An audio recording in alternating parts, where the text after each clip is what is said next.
Spontaneously ఎప్పుడైతే solvent chamber ని solution chamber ని సెమీ పర్మియబుల్ మెంబ్రేన్ తో కనుక మనం సెపరేట్ చేసినప్పుడు సో సాల్వెంట్ మాలిక్యూల్స్ అనేవి సాల్వెంట్ ఛాంబర్ నుంచి సొల్యూషన్ ఛాంబర్ కి, లేకపోతే డైల్యూట్ సొల్యూషన్ సైడ్ నుంచి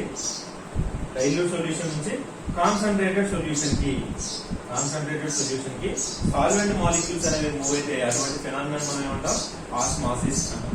అటువంటి ఫినామినన్ ఆస్మాసిస్. జనరల్ గా డే టు డే లైఫ్ లో మనం ఏ ప్రాసెస్ చూస్తామంటే డిఫ్యూజన్ ప్రాసెస్ అనేది చూస్తాం. అంటే గ్యాస్ మాలిక్యూల్స్ ఒక చోట హై కాన్సన్ట్రేటెడ్ ప్లేస్ నుంచి లో కాన్సన్ట్రేటెడ్ ప్లేస్ లోకి రీచ్ అవుతాయి, అంతే కదా. పెర్ఫ్యూమ్ బాటిల్ ఇన్సైడ్ ఏముంది, హై ప్రెజర్ అనేది ఉంటుంది. సో మనం ఎప్పుడైతే మనం దాని నాబ్ ప్రెస్ చేయగానే ఏమవుతుంది, సో దాని లోపల ఉన్న హై ప్రెజర్ వల్ల బయటకు వచ్చేస్తుంది. గ్యాస్ అనేది లో ప్రెజర్ రీజియన్ కి వచ్చేస్తుంది. లైక్ సైక్లోన్ కూడా అంతే కదా, లో pressure to high pressure to లో ప్రెజర్ రీజియన్ కి విండ్ అనేది ట్రావెల్ అవుతుంది, అంతే కదా. సైక్లోన్స్ ఎలా ఫామ్ అవుతాయండి, సపోజ్ బే ఆఫ్ బెంగాల్ ఉన్నప్పుడు ఇక్కడ హై ప్రెజర్ రీజియన్ క్రియేట్ అవుతుంది, ఇక్కడ లో ప్రెజర్ రీజియన్ క్రియేట్ అయ్యి ఇక్కడ హై ప్రెజర్ రీజియన్ క్రియేట్ అయింది అనుకోండి. ఈ హై ప్రెజర్ రీజియన్ నుంచి లో ప్రెజర్ రీజియన్ లోకి, అంటే సీ టు ల్యాండ్. అంటే విండ్ ట్రావెలింగ్ అనేది ఎలా ఉంటుందండి, విండ్ ట్రావెలింగ్ అనేది సీ నుంచి ల్యాండ్ మీద ఉంటుంది. ఓకే, ఇదే కదా సైక్లోన్స్, నథింగ్ బట్ ఇది general diffusion process day to day life. కానీ ఇక్కడ చూడండి, ఈ ఆస్మాసిస్ ప్రాసెస్ లో ఏమవుతుంది, ఆస్మాసిస్ ప్రాసెస్ లో less concentration to more concentration. ఇక్కడ డిఫ్యూజన్ ప్రాసెస్ లో మోర్ కాన్సన్ట్రేషన్ నుంచి లో కాన్సన్ట్రేషన్, హైట్ నుంచి డౌన్ లో జనరల్. కానీ ఇక్కడ ఏమవుతుంది, రివర్స్ అవుతుంది. Okay, so one more difference for diffusion and osmosis is to occur osmosis semi permeable membrane is it should be present necessary. Without semi permeable membrane osmosis process won't exist, but for diffusion process semi permeable membrane is not required. Okay, these are the few differences for the osmosis and diffusion. Okay, right. Now conclude this osmosis. What is osmosis?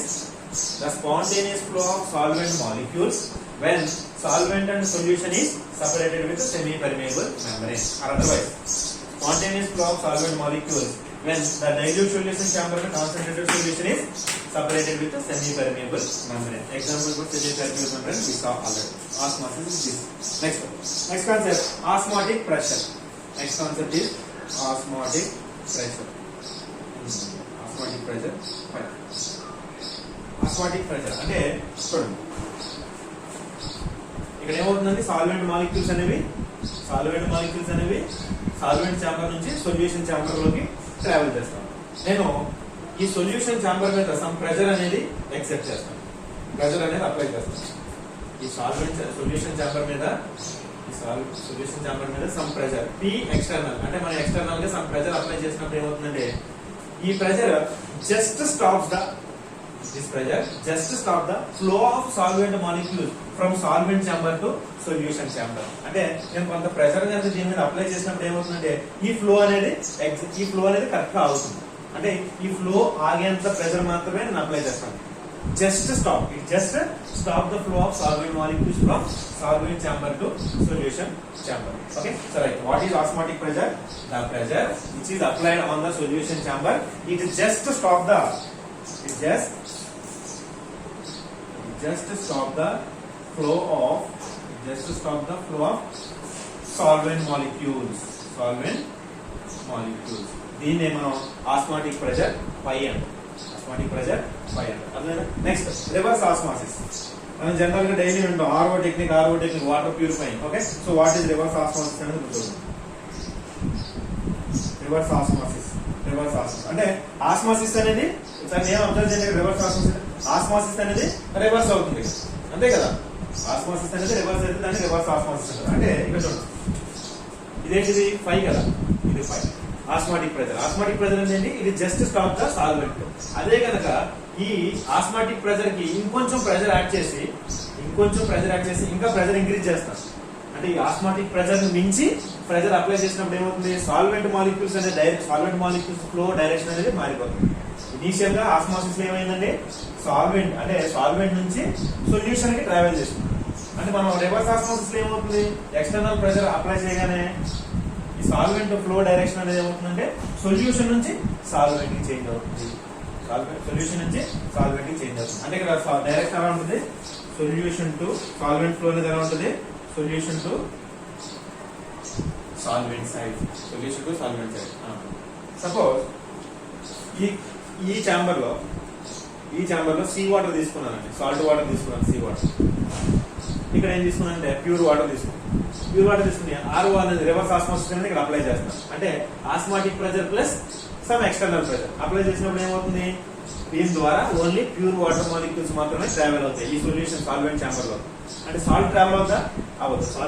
Salt అనేది ఈ container లో మిగిలిపోతుంది, మనకి pure water మాత్రం ఈ container లో మనం extract చేసుకోవచ్చు. So for this purpose we are using by desalination of water. అంటే ఉప్పు నీటి నుంచి ఉప్పుని ఎక్స్ట్రాక్ట్ చేయడానికి మనం ఈ రివర్స్ ఆస్మాసిస్ టెక్నిక్ అనేది మనం యూజ్ చేస్తాం. Not only salt, any other impurities, any other solute particles it is present, heavy metals, any other things are present.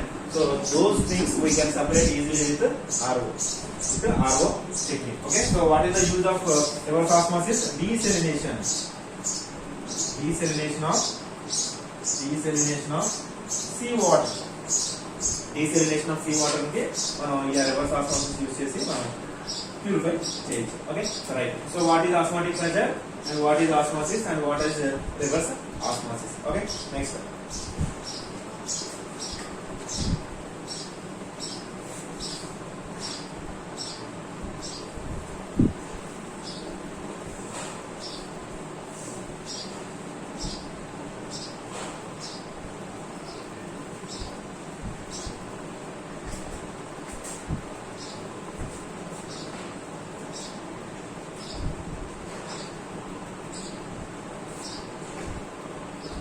Next, isotonic solutions. Isotonic solutions అంటే two solutions తీసుకున్నాం. Two solutions ఇచ్చారు మీకు. A, B అనే solutions ఇచ్చారు. A and B solution ఇచ్చినప్పుడు A యొక్క osmotic pressure, B యొక్క osmotic pressure 5. A యొక్క ఆస్మాటిక్ ప్రెషర్ 5.1, B యొక్క osmotic pressure 5. Okay, so case 1. ఈ రెండింటి యొక్క ఆస్మాటిక్ ప్రెషర్ సమానమైనప్పుడు అంటే 5.1 is equal to 5.2. 5.1 is equal to 5.2 అయినప్పుడు ఈ రెండు సొల్యూషన్ అంటే ఏ అండ్ బి సొల్యూషన్స్ ఏమంటారంటే ఐసోటోనిక్ సొల్యూషన్స్ అంటారు. ఏమంటారు? ఐసోటోనిక్ సొల్యూషన్ అంటారు. ఎప్పుడు isotonic solutions having equal osmotic pressure. Next case 2. 5.1 is greater than 5.2 అంటే ఏ యొక్క osmotic pressure greater than B యొక్క ఆస్మాటిక్ ప్రెషర్ అయితే ఇటువంటి వాటిని హైపర్టోనిక్ సొల్యూషన్స్ అంటారు. హైపర్టోనిక్ సొల్యూషన్ అంటే ఏ అనేది ఇక్కడ హైపర్టోనిక్ సొల్యూషన్. నెక్స్ట్ కేస్ 3 లో the solution which having low osmotic pressure. ఇక్కడ చూడండి, ఇందులో మోర్ ఆస్మాటిక్ ప్రెషర్ ఉన్నదని హైపర్టోనిక్ అంటాం. ఇక్కడ ఈ రెండింటిలో లో ఆస్మాటిక్ ప్రెషర్ అనేది 5.2 ఉంది, వీక్ ఉంది. కాబట్టి ఇటువంటి వాటిని హైపోటోనిక్ సొల్యూషన్ అంటారు. Okay, so this is about the isotonic solution, hypertonic solution and hypotonic solution. Okay, right. Next, ultimate గా మనం ఏంటంటే ఈ ఆస్మాటిక్ ప్రెషర్ ని ఉపయోగించి మనం ఏం చేయాలి, unknown molecular weight or unknown solute యొక్క మాలిక్యులర్ వెయిట్ అనేది ఫైండ్ అవుట్ చేయాలి. అది కదా థింగ్ మేజర్ గా. Okay, so right, derivation will see now. From experimental conditions or from experimental studies, osmotic pressure అనేది experimental studies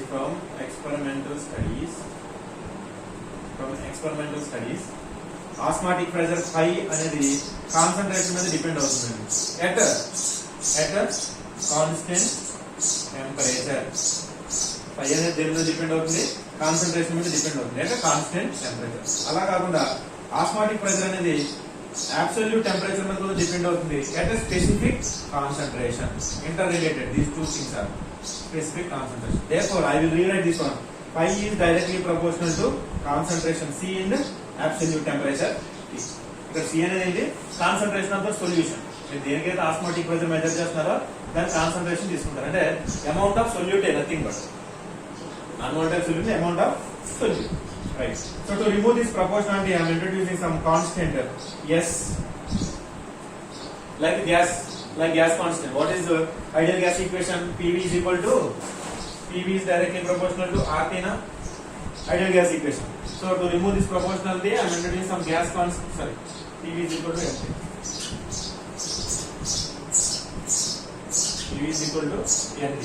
pressure, volume, number of moles, temperature కదా. ఒక state of the system express చేయడం pressure, volume, temperature, number of moles కావాలి. So to remove this proportionality we are introducing some gas constant R. అంతేనా? అలాగే as usual గా same gas constant ఏ విధంగా అయితే ఇంట్రడ్యూస్ చేసామో ఇక్కడ S యూజ్ చేస్తాం. ఇది solution constant. Okay, values are same. మనం ఏదైతే తీసుకుంటామో universal gas constant value 0.081 litre atmosphere kelvin mole ఏదైతే ఉందో సేమ్ S వాల్యూ కూడా అదే అవుతుంది. ఇక్కడ S is equal to 0.081 litre atmosphere kelvin inverse and mole inverse. Okay, so this is the S value. Now ఇక్కడ చూడండి, phi is equal to S phi is equal to C into S into T. Phi is equal to C into S into T. ఇక్కడ చూడండి, phi is equal to C అంటే ఏంటండి? Concentration. Concentration అంటే ఏంటి? Number of moles. Concentration అంటే ఏంటి? Number of moles by volume. Number of moles by volume అంతే కదా. మొలారిటీ అంటే ఏంటి? How many moles are dissolved in 1 liter of the solution. Number of moles dissolved in 1 solution. Number of gram equivalents in solution. Molarity అంటే number of moles in 1 kg of the solvent. Like that. Number of moles by volume into solution constant S into absolute temperature T. ఇక్కడ number of moles అంటే phi is equal to దీని ఎలా రాస్తాం? Number of moles N, volume V into S into T. Phi is equal to number of moles అంటే again weight of the solute by molecular weight of solute into S into T by V. ఇక్కడ చూడండి, molecular weight వచ్చిందా లేదా? So molecular weight of solvent is unknown solvent. Bring this one here. Therefore, molecular weight of unknown solute is equal to weight by ఈ పైన తీసుకుంది phi into ST by V. ఈ formula ఉపయోగించి మనం unknown molecular weight, unknown solute యొక్క molecular weight అని మనం find out చేయొచ్చు. So this is about the osmotic pressure, osmosis and reverse osmosis. Okay, isotopic solution అని ఏం చెప్పండి? So the solutions which are having same osmotic pressure phi1 is equal to phi2 అంటే nothing but same concentration. అంతే కదా. ఇక్కడ phi అనేది ఏంటండి? Concentration కి డైరెక్ట్ రిలేషన్ లో ఉంది కదా. అంటే ఐసోటోనిక్ సొల్యూషన్స్ కి ఏమని చెప్పుకున్నాం? phi1 is equal to phi2 అని చెప్పాం. అంటే ఆస్మాటిక్ ప్రెషర్ ఈక్వల్ గా ఉందంటే కాన్సంట్రేషన్ కూడా అంతే కదా. C1 is equal to C2 అవుతుంది. కాన్సంట్రేషన్ అంటే ఏంటి? Number of moles per volume. N1 by V1 is equal to N2 by V2. Number of moles అంటే weight by molecular weight into V1 is equal to W2 by molecular weight into V2. Molecular weight into like numericals use చేసినప్పుడు మనం ఇలా inter related ఒక formula use చేసి convert చేస్తాం. This is about the second colligative property, osmosis, osmotic pressure and reverse osmosis. Right, thank you.